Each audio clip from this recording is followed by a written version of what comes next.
feature is brought to you in partnership with Pluss Social Prescribing Team. You might ask, what is social prescribing? We've answered this many times now. Many things in life can affect your health and well-being. Pluss social prescribers are based within GP surgeries and the community. GPs say that many people visit them feeling isolated, lonely, or worried about work, housing and money, and obviously other issues. These are things that cannot be fixed by doctors and medicine alone. Social prescribing offers the kind of help that doesn't come in a tube or a bottle. Plus, health and well-being coaches can offer one-to-one support over a number of appointments to find out what matters to you and support you to manage your own health and well-being. The idea is to connect you to local community services and support networks to help you have more control over your health and well-being. I am now pleased to welcome Pluss Digital Health and Wellbeing Coach, Jan Rooney. Hi Jan, how are you? Hi Padge, thank you for having me on today. It's lovely to have you on. I'm going to ask a question now because very often when I start these Pluss sections I get told regardless, face masks when they're dropped, will you be wearing them?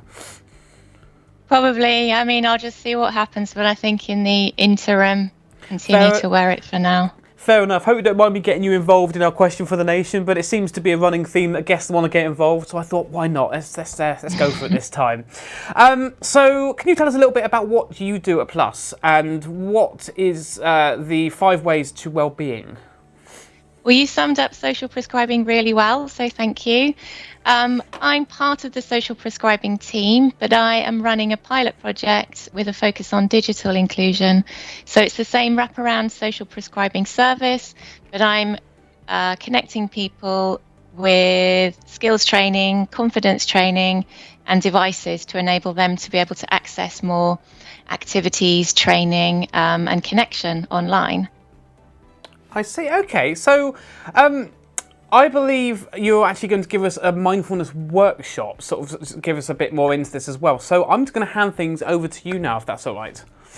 Yeah, thank you, Pudge. So yeah, I wanted to mention the 5 ways to well-being as well, which are 5 really simple and effective ways to improve our well-being that we can do on a daily basis.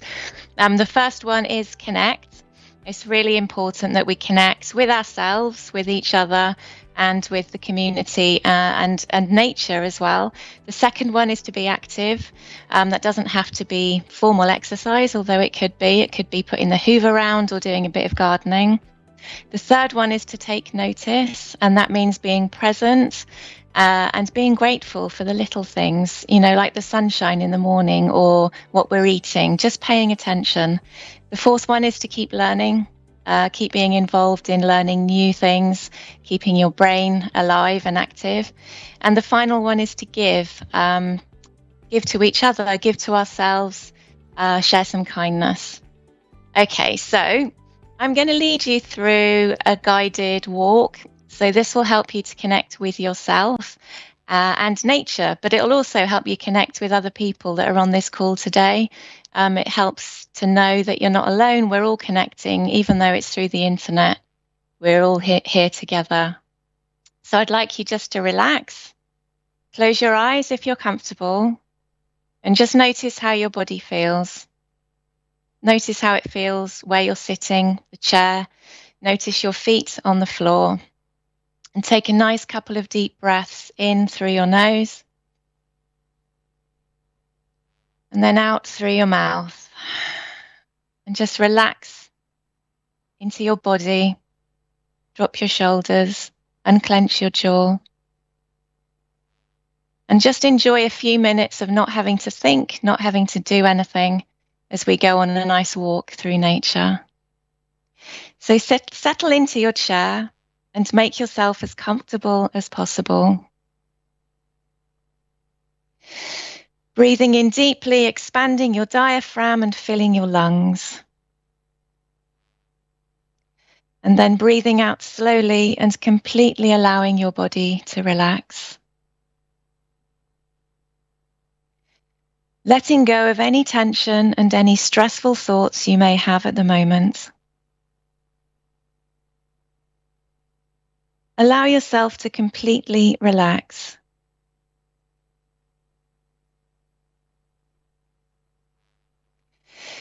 Imagine that you are walking down a country lane on a lovely sunny day. The short grass is soft and comfortable to walk on.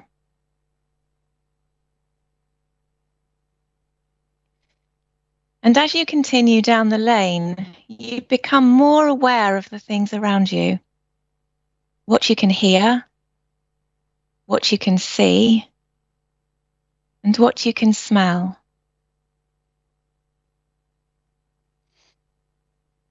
Then you catch the scent of the wild roses and honeysuckle blossoming in the hedgerow as you walk slowly past. Now you become aware of the birds singing all around, and the colours of the wildflowers.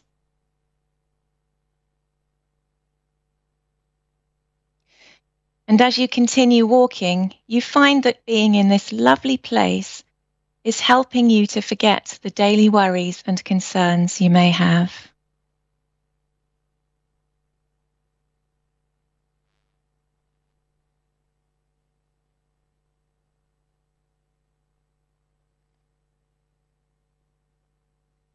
Continue ahead. You see a small bridge over a stream. And as you walk over the bridge, you stop and look into the stream as it gurgles over small rocks and flows past. The water is crystal clear, beautiful. You can see small fish lazily swimming against the current, and some are jumping to catch flies.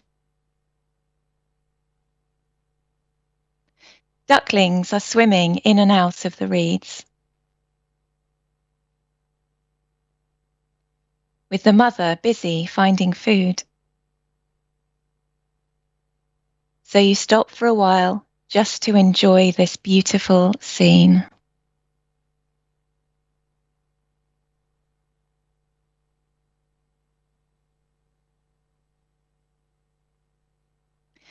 Continuing over the bridge, you come to an open meadow.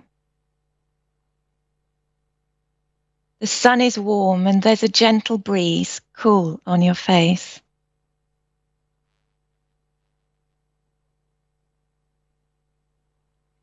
As you walk, you become aware of all the sounds of the countryside. Butterflies are sunning themselves in the long grass. And the meadow is full of colourful wild flowers, just nodding their heads gently in the breeze, as if to say welcome. Welcome to your special place.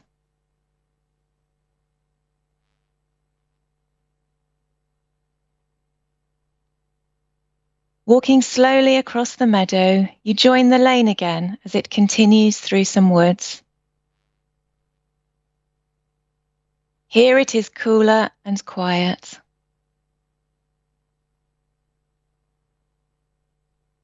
After a while, you come to a break in the trees with open grassland and a wonderful view over the meadows and rolling hills in the distance. An ideal place just to rest.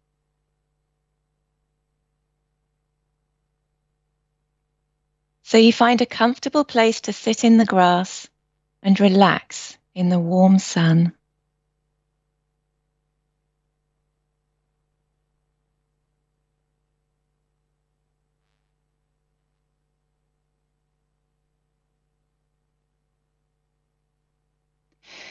Listen to the gentle rustles of leaves in the trees behind. The song of a skylark up high overhead.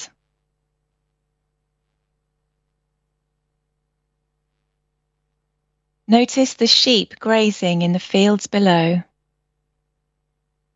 and the grass gently swaying in the meadows.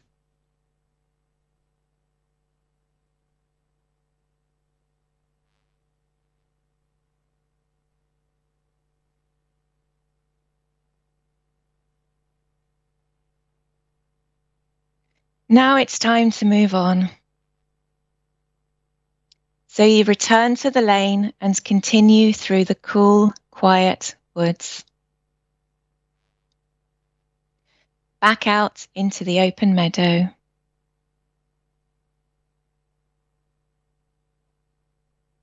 Here you pause in the sunshine, taking in the scents and sounds.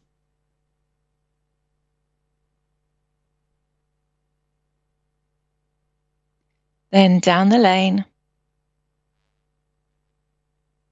past the hedgerows bustling with colour and singing birds.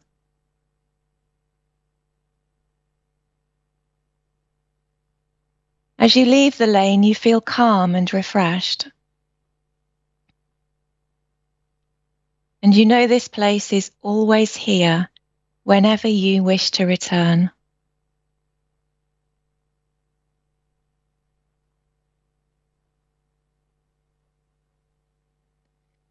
Now gently bring your awareness back into your body. Notice how you're feeling where you're sitting.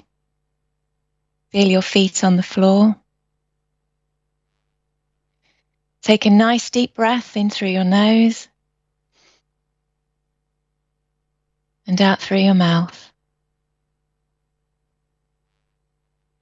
And when you're ready, gently open your eyes and bring your awareness back into the room.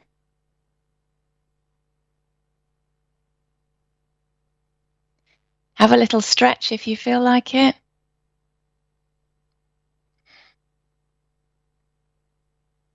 And just enjoy the nice relaxation that you have in your body right now.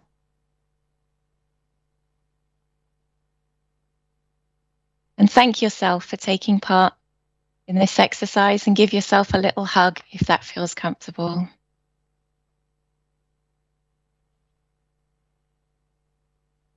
Thank you very much.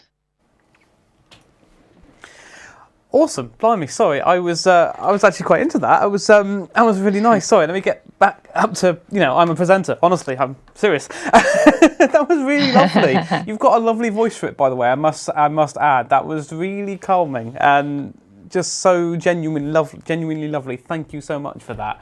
Thank you, Pudge. That's lovely. It's been lovely to have you on the show, by the way, so thank you for that. I believe that's not all at the moment either, because I'm now excited to share our next workshop, which is Writing for Wellbeing, hosted by Kelly Stevens. So get ready to get crafty and connect with words.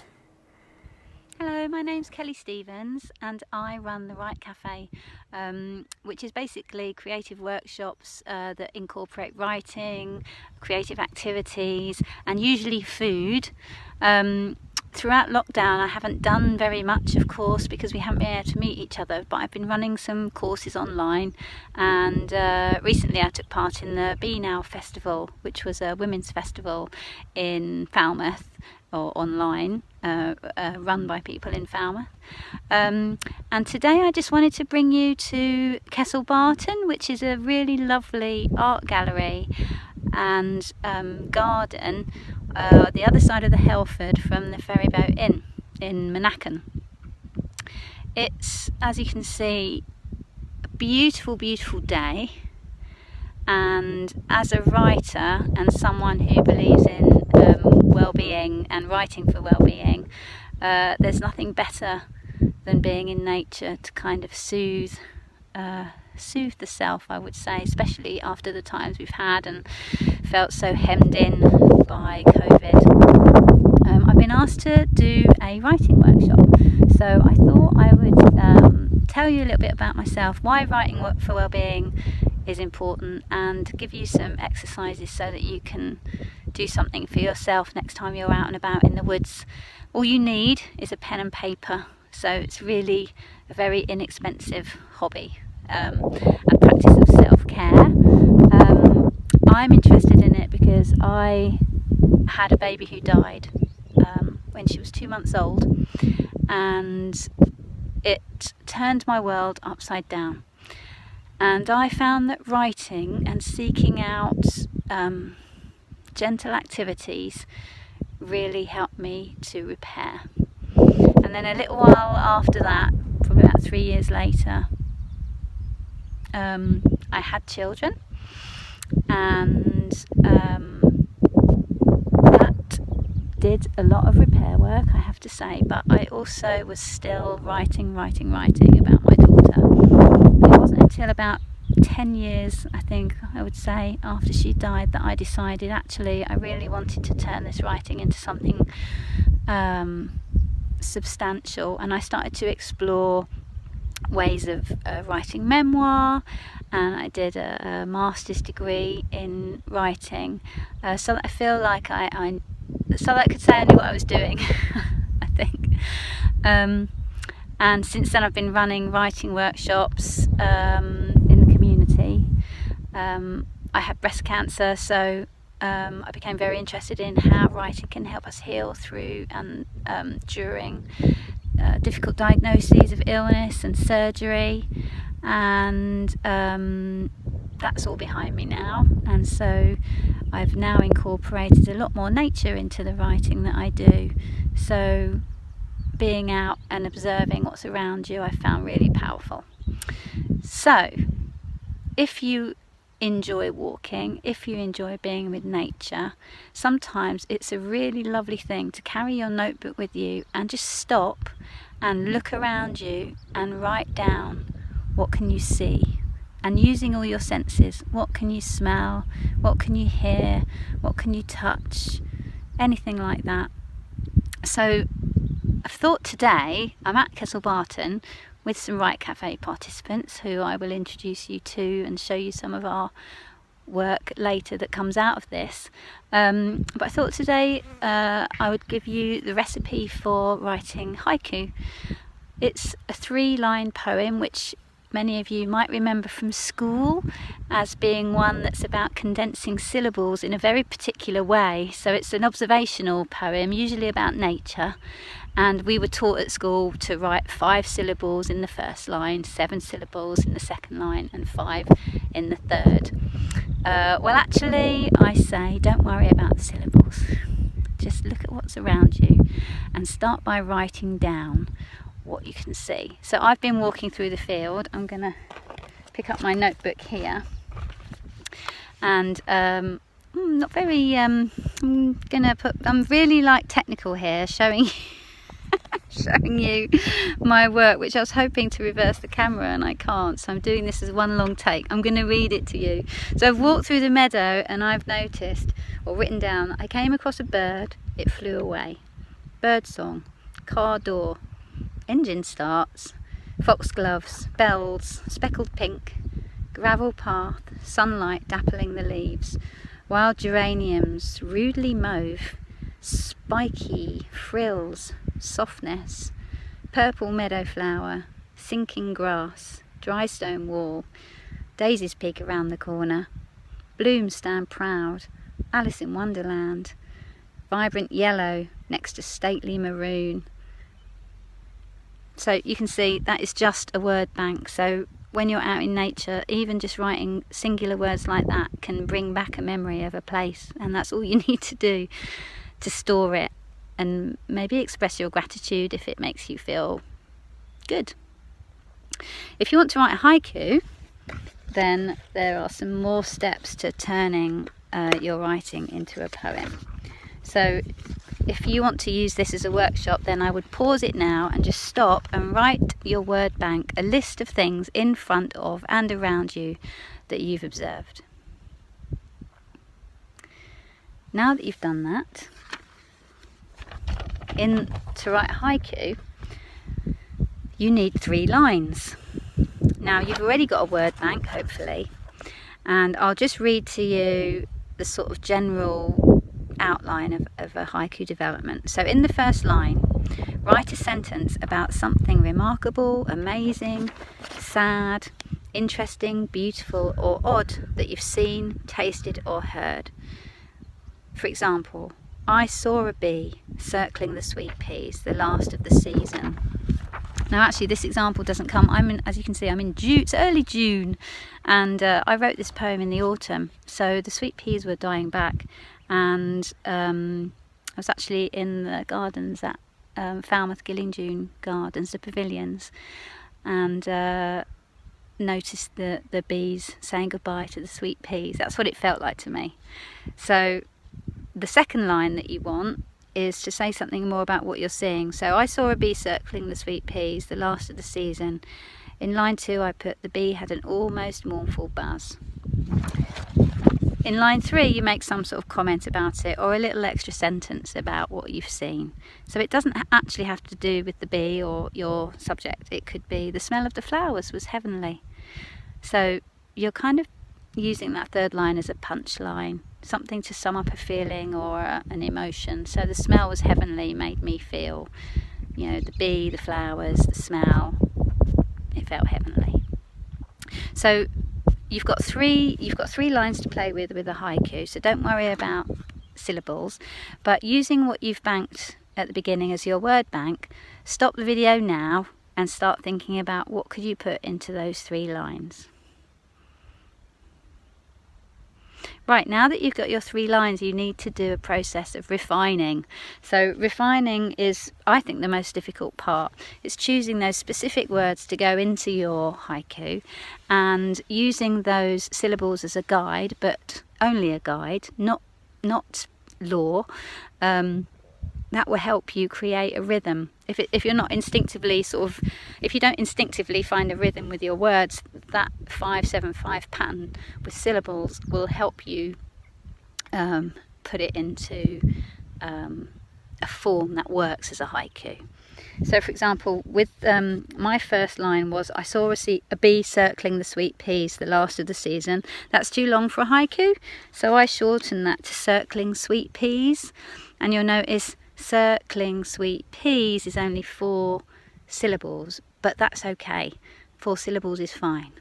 So my second line was about the bee buzzing with an almost mournful buzz, and I've got a few more syllables to play with there, so I put, the bee mournfully buzzes. And then my final line, which is, I actually had put, the smell of the flowers was heavenly, but I actually went back to the bee. Thinking about the bee buzzing mournfully was almost like the bee saying goodbye to the flowers. So I put the bee mournfully buzzes in my second line, a song of farewell in my third. So my entire haiku is now, circling sweet peas, the bee mournfully buzzes, a song of farewell. So have a go at doing some refining.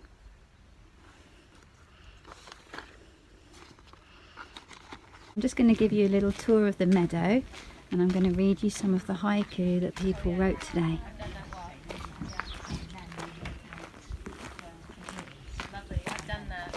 Yeah, it's beautiful. Oh, Yeah, absolutely. because while it seems such a lovely weather, Mommy, you can't do that.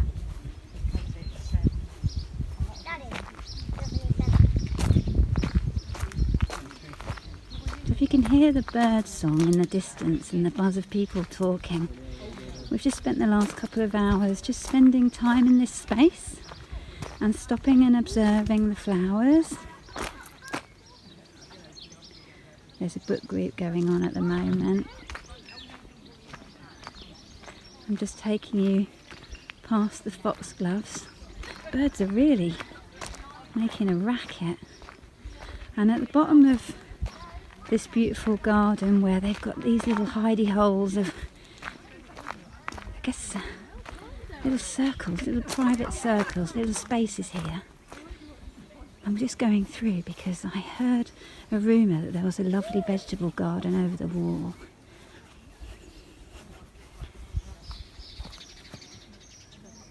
It is really beautiful. And over here, in order to read you the haiku that have been written today, I just want to show you the meadow and the gate. This is the gateway.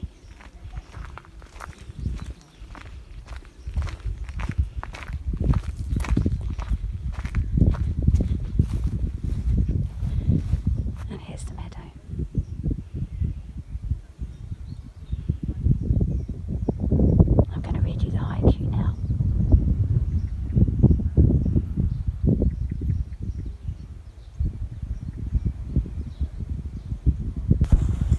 So here are some of the haikus that came out of our day at Kessel Barton. Top-heavy blooms on slender stems. Majestic and gaudy in orange, purple and yellow. Hiding nectar, the seductress, from buzzful bees.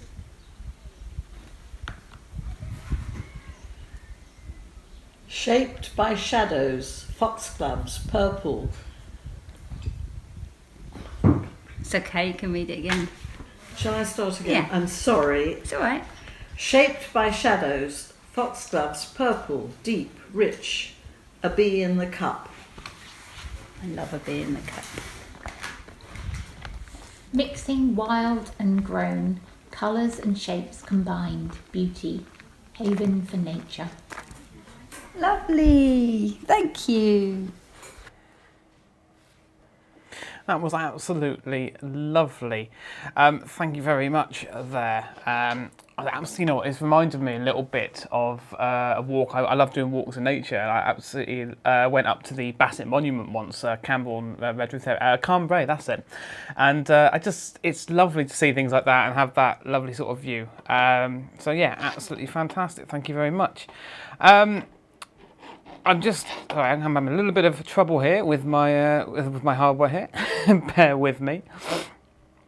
Yeah, sorry. I'm all good. Just while I'm working things out, guys, please remember you can get in contact with us about anything going on the show today. Text chaos and your message to 8288. Standard net rate supply. Please get the bill payer's permission before you do so. You can also email hello@thisischaos.co.uk. You can also call 01872 228844, and of course across all the social media we're at Chaos TV UK. Okay, I've got things working. My apologies for that. I believe I'm now pleased to welcome Alice Wall from Nature Connects. Hello, are you there? How are you doing? Hello. Oh, hello. Hello. Very sorry about that. I had a little bit of an issue completely on me. How are you doing? I'm good, thank you. I am, just to confirm, I am talking to Alice Wall, aren't I? Yes, this is Alice. Lovely, that's fine. I went wrong there. So, what do you do, and who is Nature Connects?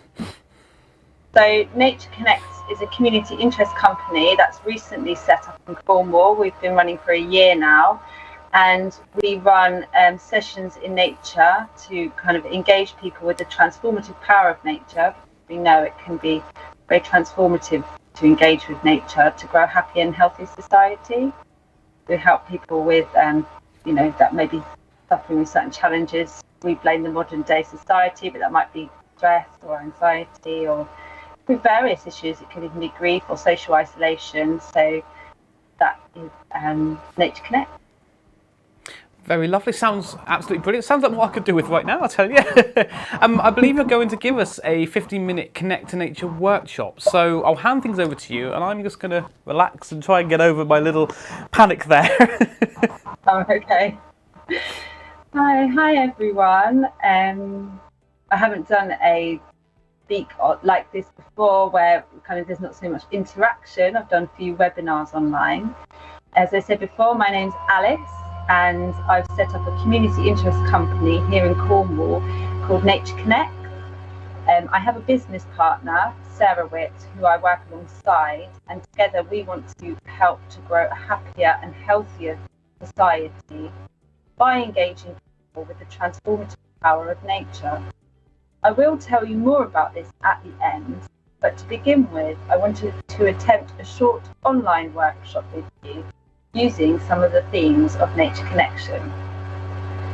So I know that today you've had some mindfulness meditation during this session. I think that you've probably already had that, but then maybe that's coming after me, so apologies if it is. But I would just briefly like to invite you, if you have not already, to find yourself a comfortable position. Maybe rearrange yourself as you require, and then just come to a place where you can rest your eyes or lower your gaze, as you do not need to see anything right now. And when you're in that position, you're nice and comfortable, just want you to take just one nice, deep, slow breath. Just be aware of the weight of your body on the earth.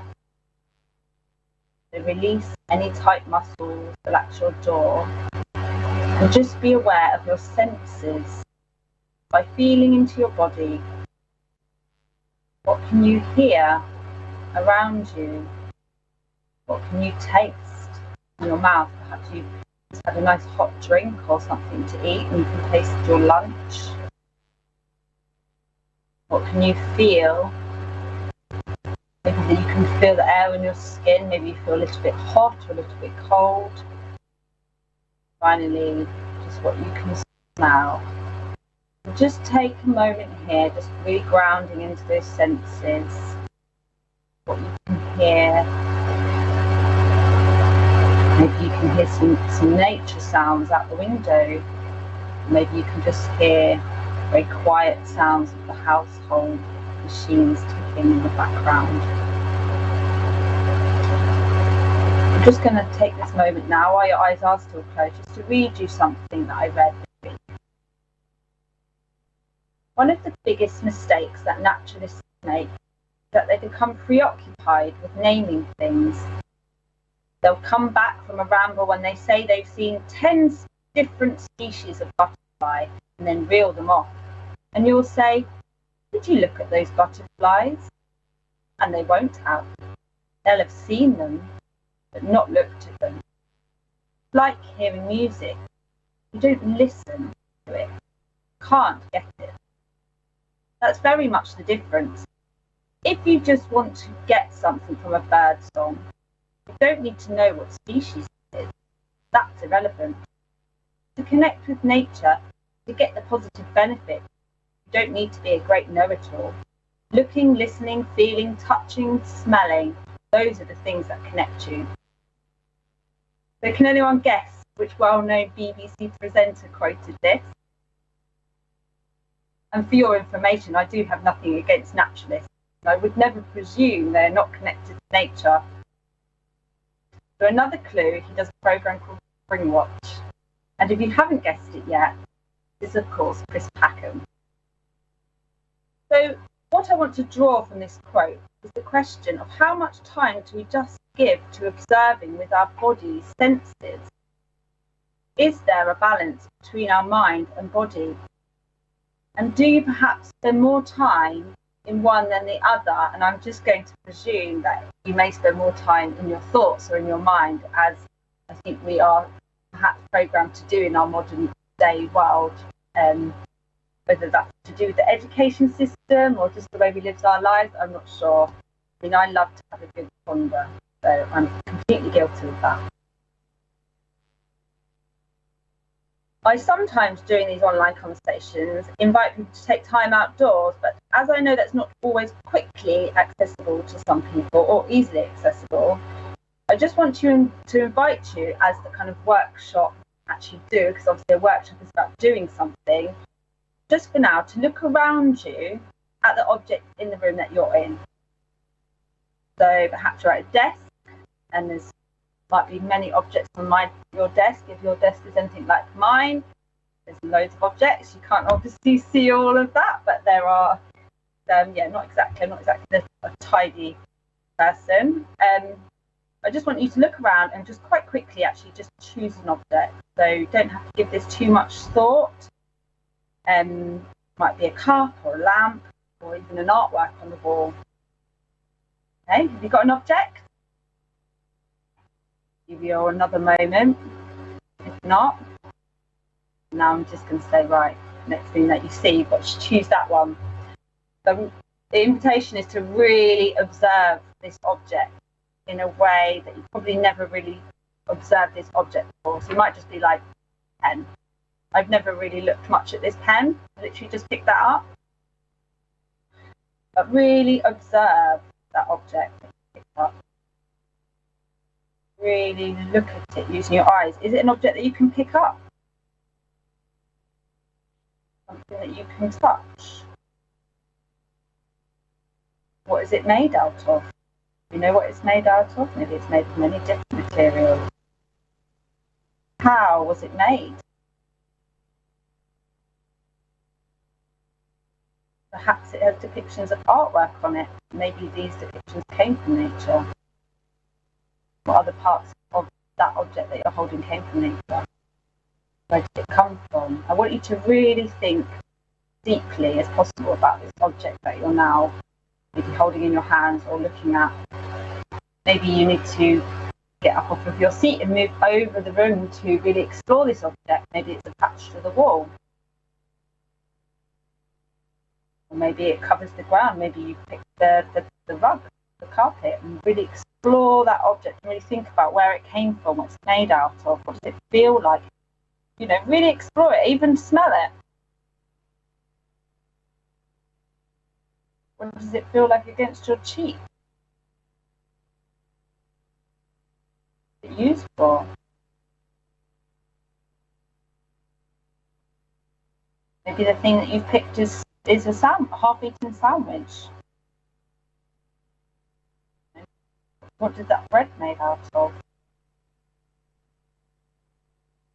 Where did that wheat grow?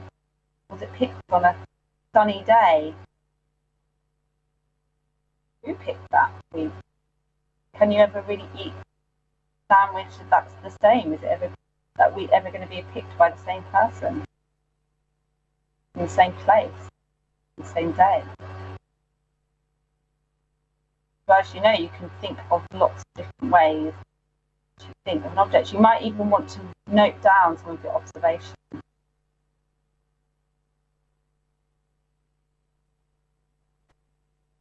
You've got a pen nearby. If you've got anyone else with you in the room, you might want to share these observations. And I wish that you could share some of these observations with me now. Perhaps you could write them down and send them to me in an email if you're desperate.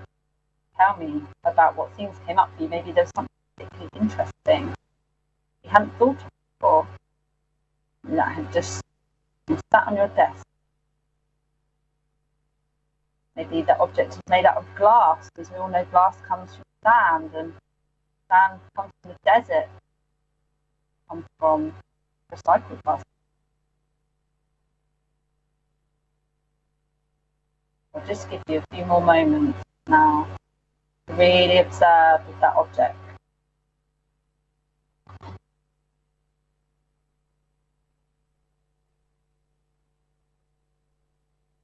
The next time you go outside, try doing this activity with plants. I think you'll find that you may have even done it with a plant. Perhaps you've got a house plant. And actually, I'd really love to hear if anyone, if you did choose a house plant for this activity. Because when you connect to a plant in this way, actually you can really discover things. And some of you may know this and some of you may not, but this observation in this way through our senses with a plant has actually led to many discoveries in the medicinal world of plants. And as many of the plants literally carry characteristics of the ailments that it works with. So you may have heard of bark flower remedies. This is a really good example. This is a very holistic way of working with plants. So many of these flower essences came from the pure observations of Edward Bach sitting with these flowers or these plants. So for example, it may interest you to know that the daisy remedy is used for lifting spirits because it's being frequently trampled on, but yet it springs back up. So as you can see, that observation has been now used for something kind of medicinal in our body, because we are part of nature. And you may know also with daisies, they get frequently mowed down and they quite compulsively grow back up. And that's another treatment that the daisy flower essence is used for, which is compulsive behaviour. So just an interesting thing.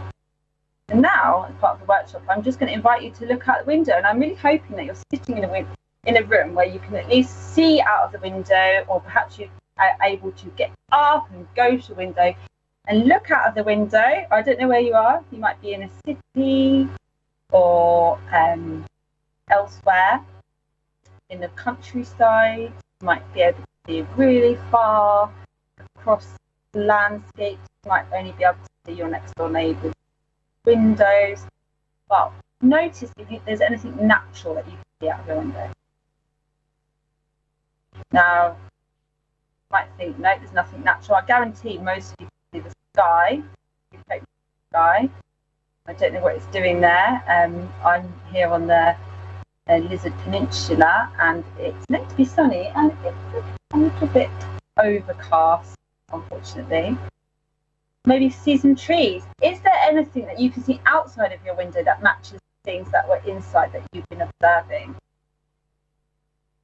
So perhaps there's a tree outside, and you've got something made of wood in your home. How much does your indoor world reflect what's going on outside?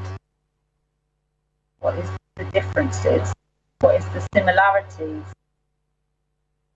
Perhaps you've got some food on your plate, and that relates to some of the plants that are outside. All the food that we eat came once from wild plants. We have obviously genetically kind of bred those plants to grow differently, become slightly different plants. For example, the spinach that we eat is also related to the chards and the beetroot, all from the same plant, which is called seaweed, and it grows all over the coast in Cornwall, and it's delicious. If you're familiar with this plant, or you want to get familiar with it, can do. But like Chris Packham said, you do not need to know the names of plants to connect to nature. You may need to know some of them if you want to eat them. Vastly recommend that. So just really looking outside that window and seeing what we can see outside. How much nature have you surrounded yourself with? The garden. The variety of plants, or have you got a garden that's overgrown and you think, oh, it looks messy, but actually is it? Or is it a haven for natural wildlife and plants? Are you giving opportunity for nature in your garden?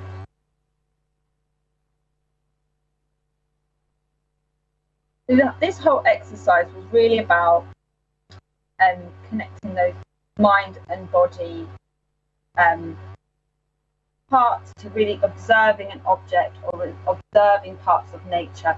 I really recommend that when you're out, have a go at really spending the time to ground into nature and really observe through the senses. So a lot of people that I know love nature, and I've always been like this too, or go on a stomp and not really notice, or notice things but not really observe them. That's the invitation.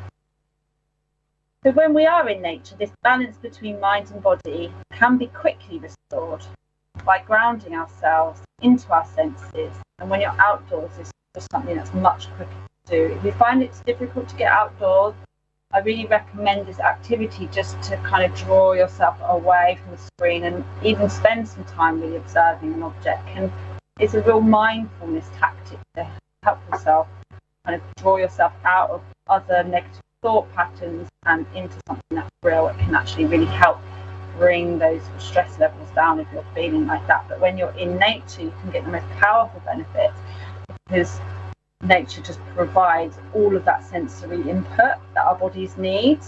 We need to be in balance between our mind and our bodies. And when we're in nature, the sounds, the fresh air, just the sense of the, like, you can't really feel the wind on your skin or any kind of temperature difference when you're indoors, but when you're outdoors you get that, and you can be quickly restored by grounding yourself into your senses by simply just sitting and observing into your body, and then maybe even just sitting and observing the natural world that surrounds you.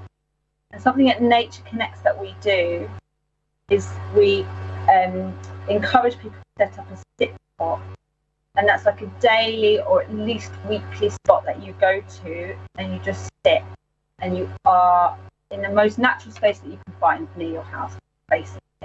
So if you're very fortunate, you might have some really beautiful garden or somewhere nearby that you can go and sit.